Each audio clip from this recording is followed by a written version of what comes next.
Welcome to the Real News Network. I'm Paul Jay.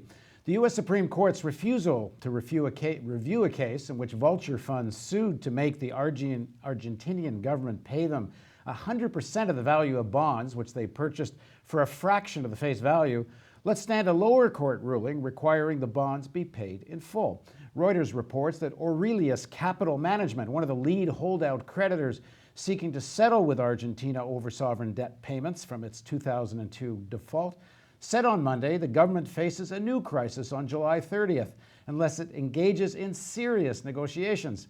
Argentine officials and the holdout investors met separately with a court-appointed mediator on Friday, emerging from his offices after 5 hours of discussions with no resolution and no further talks scheduled. Both sides have ramped up the rhetoric to explain why they are on one level eager to negotiate and on another at pains to show why the other side is not engaging. Quote, absent a deal, Argentina's next sovereign debt crisis will start on July 30th. There's still time to avoid that outcome, but only if the Argentine government commences serious discussions with us immediately, Aurelius said. This is the capital management company, said in a statement. The firm that said that together with other holdout creditors, it has offered to meet with the government anytime, any place, anywhere, but has been rebuffed. According to them, Argentine officials refuse to meet with us or even negotiate with us directly.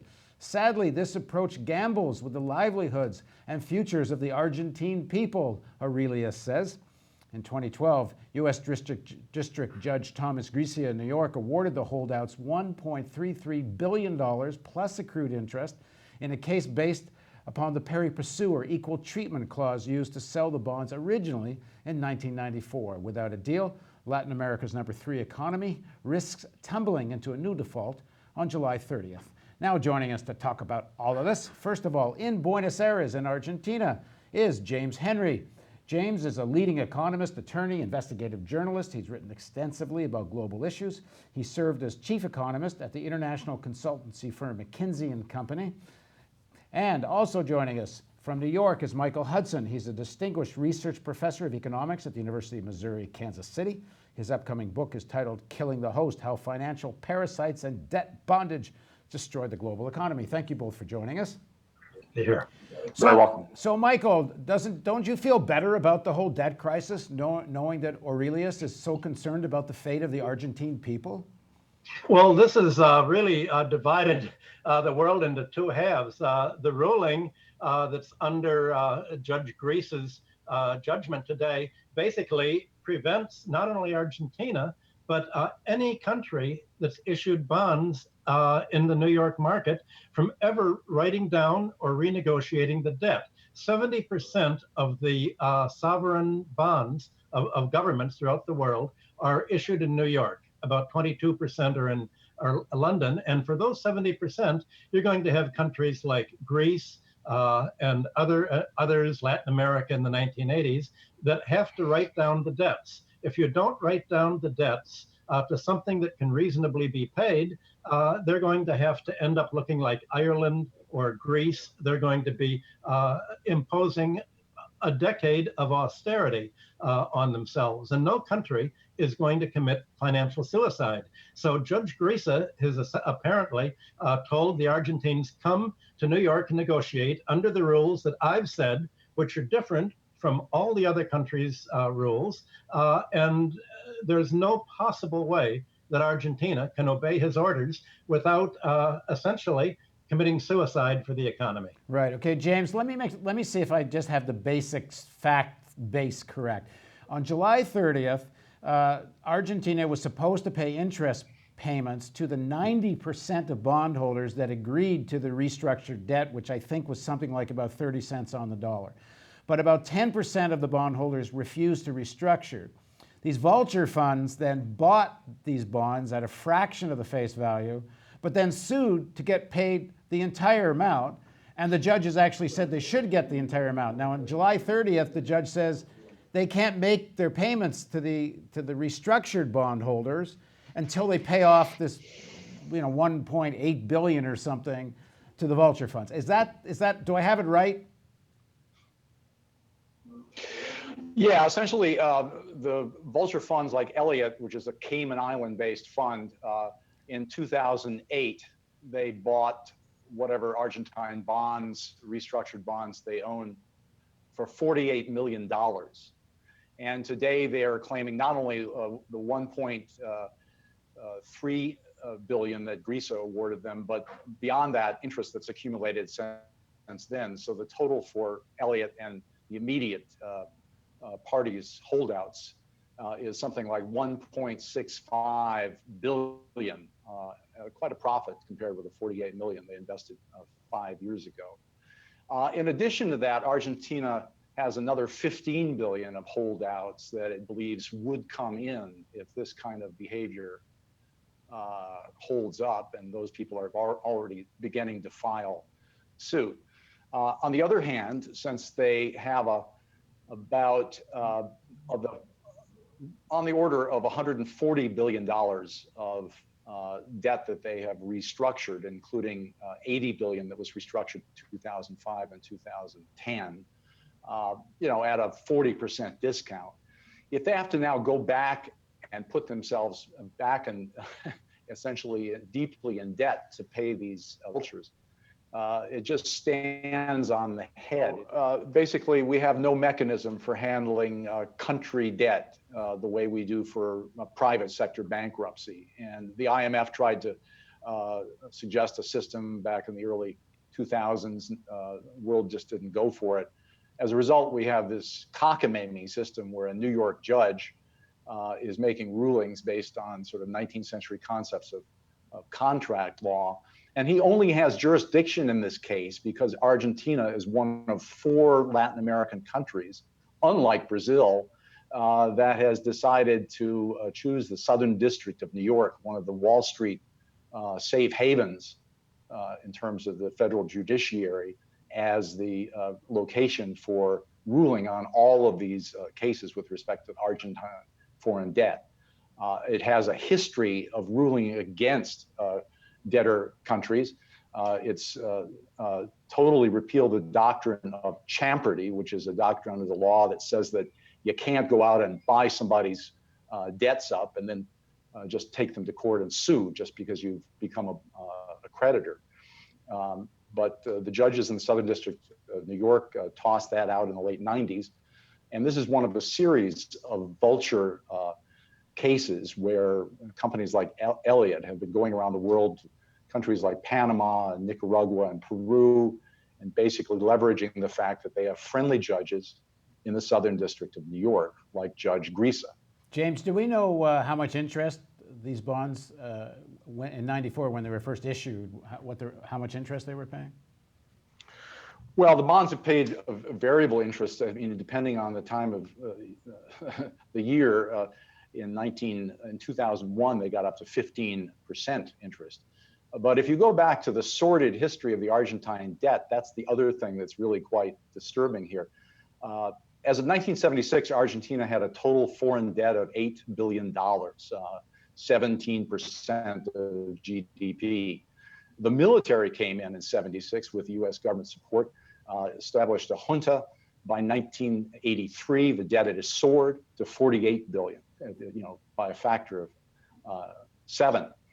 And no one has ever audited that debt. And interestingly, there's a U.S. Legal doctrine called odious debt, which says that if you have a debt that's contracted by a military dictatorship, it doesn't necessarily have to be honored.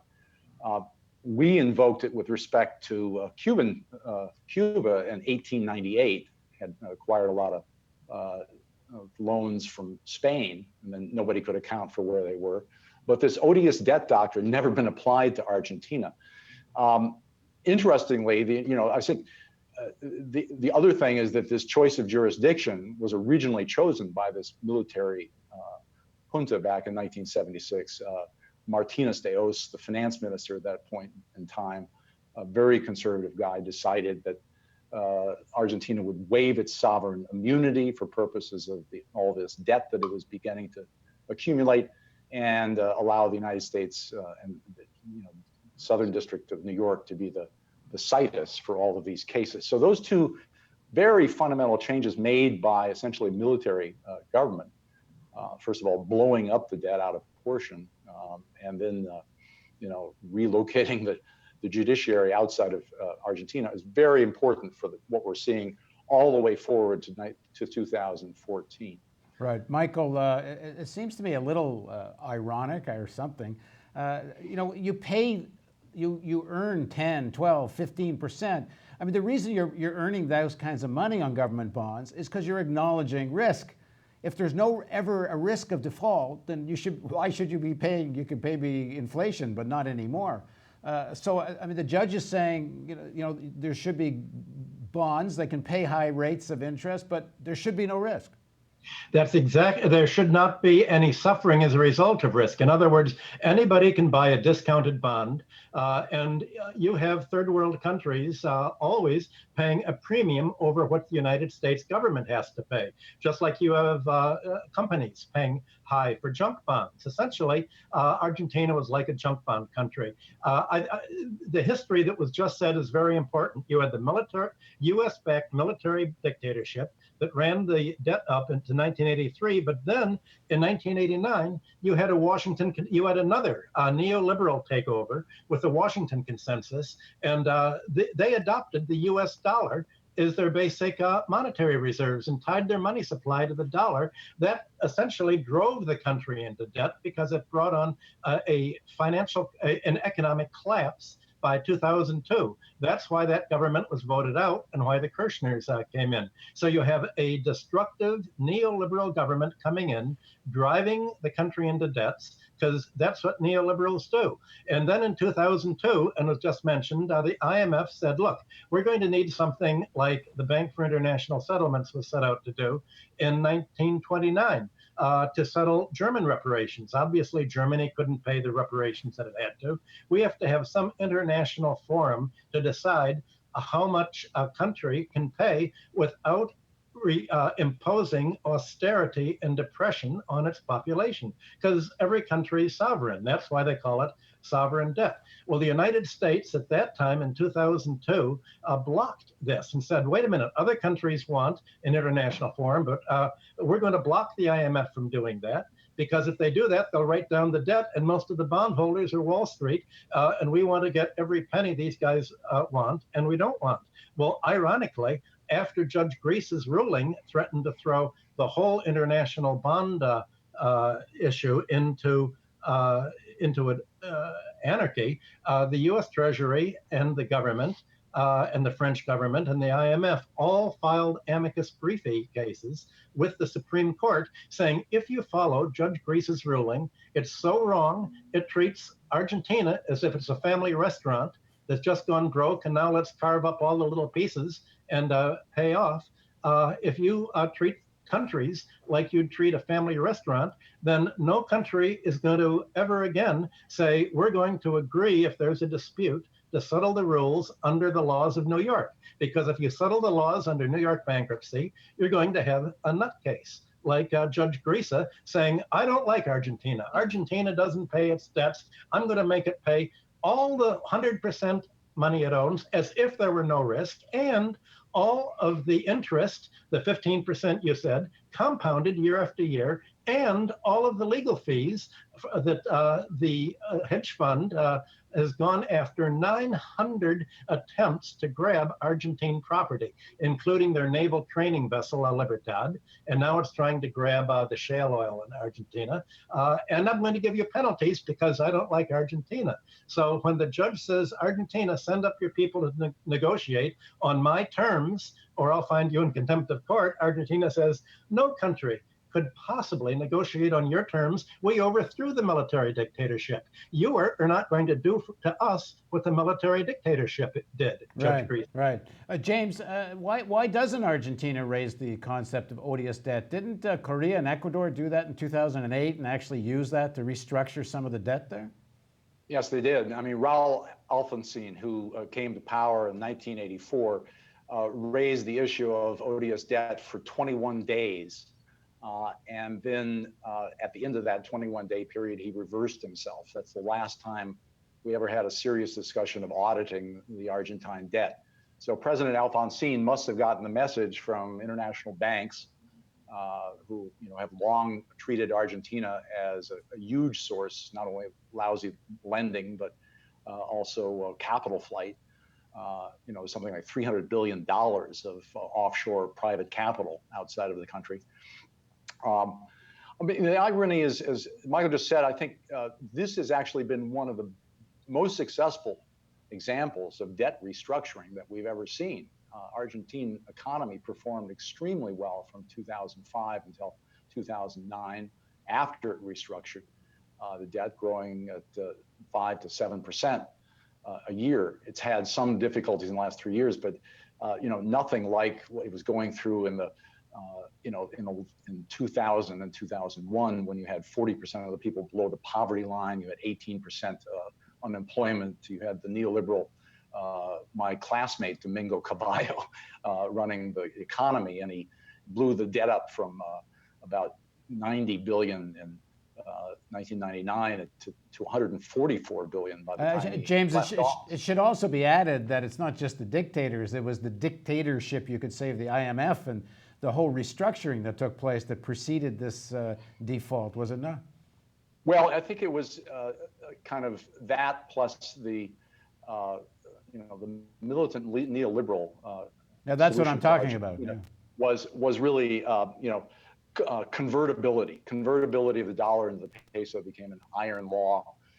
If you basically say that you can't devalue your exchange rate in order to grow the economy, and you're running budget deficits and you can't borrow, you've taken away all of the levers except cutting spending, and there just wasn't that much spending to cut. So James, just quickly, we're getting near the end of this. July 30th is just a few days away. What do you think is actually going to happen? Well, Argentina doesn't really have a plan B. My guess is that, this is quite a complicated story. Default doesn't automatically occur. It takes 25% of the creditors, in this case, those who would be entitled to the 140 billion, to actually declare Argentina in default. Furthermore, many of the payments that Argentina is making are to bond owners who are in Europe or have peso debt. About 60% of these bonds are actually owned by Argentinians, and they're accepting pesos, and those have been cleared through the custodial banks that are handling those payments. It's basically the 29% of the bonds that are owned by U.S. that are being paid in dollars. They're dollar denominated, that are really the subject of possible, sort of partial default here. I think Argentina actually has quite a bit of, it can try this notion that's been bandied about of inviting bondholders to come in and accept payment outside of the United States in other currencies or even in dollars in Argentina. And, if it did that carefully, the value of those bonds would, of course, plummet. But Argentina could do what Ecuador did, which is to buy up some of the bonds at a discounted value that are maybe that would cost them less than they would have to pay to these holdouts who have maybe $15 billion of debt. So I think there's not going to be a cliff here. It's going to be a messy process, but I doubt that you're going to see these vultures at the end of the day, able to get Argentina to pay them. Now, they may well have sold. If the smart money says that these guys have already essentially insured themselves, they bought credit default swaps, CDSs, and so whether or not those CDSs come due at the date of July 30th is an interesting legal question. But it may be that these vultures are really mainly interested in collecting on those credit default swaps. We'll just have to see. But the big picture is that Argentina is not about to go back into $140 billion of debt in order to simply satisfy people who bought their bonds for $48 million in 2000. Michael, just a quick final word. What message does this all send to other countries around the world about how they might deal with vulture funds? Well, the ruling of Judge Grisa now is a precedent for any country that tries to renegotiate its debt, like Greece renegotiated its debt downward. And the problem is that, as the United States argued against Greece's ruling, saying, wait a minute, this means that no country that issues bonds in New York or has a New York bank as a paying agent, and if they pay in dollars, it has to go through some New York bank, no country can write down the debt anywhere in the world. So this goes way beyond Argentina.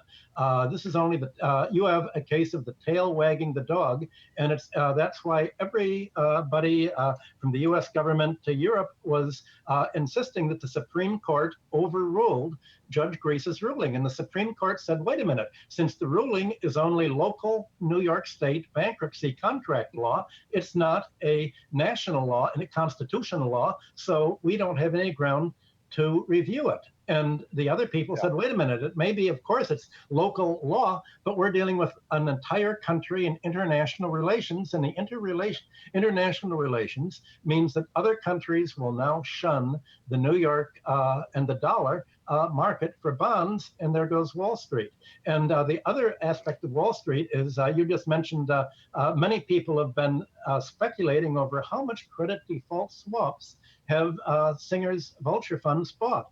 And the idea is, okay, if this is like John Paulson buying junk mortgage default swaps and making $1 billion off believing that the junk mortgages would go bust. Well, the problem with these credit default swaps in Argentina is who's on the other side. And the belief is that who is on the other side of credit default swaps? It's the 10 largest New York banks. So Citibank, Chase Manhattan, Bank of America, they're on the other side of these credit default swaps, and they'll take a huge loss if indeed there is a default. So everything is just up into a potentially explosive situation. Okay, Paul, let me just make one more comment. I could say, just to end on a positive note, last week, not only did Argentina almost win the World Cup, but the Chinese premier came to Argentina with 200 business executives. And he is setting up a $7.5 billion project lending facility, plus an $11 billion currency swap facility. Chinese companies are looking seriously at investing in farmland, grain production, and in the shale oil deposits that Argentina has, which are larger than the United States potentially.